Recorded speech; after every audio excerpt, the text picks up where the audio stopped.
చూడండి, ఇక్కడ ప డ వా ఎలా రాయాలో ఒకసారి చూద్దాం.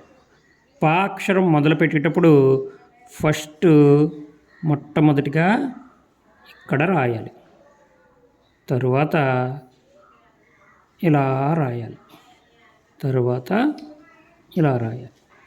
చూడండి, ఫస్ట్ సున్న చుట్టాలి, ఇలా ఇలా.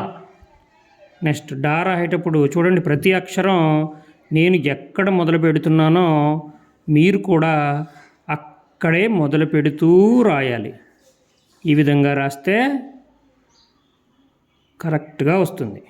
ప్రతి అక్షరం డా అయితే ఇక్కడ మొదలు పెట్టాలి ఫస్ట్, తర్వాత ఇలా, తర్వాత వా వా కూడా మొట్టమొదటిగా ఇక్కడ మొదలుపెట్టి తర్వాత ఇలా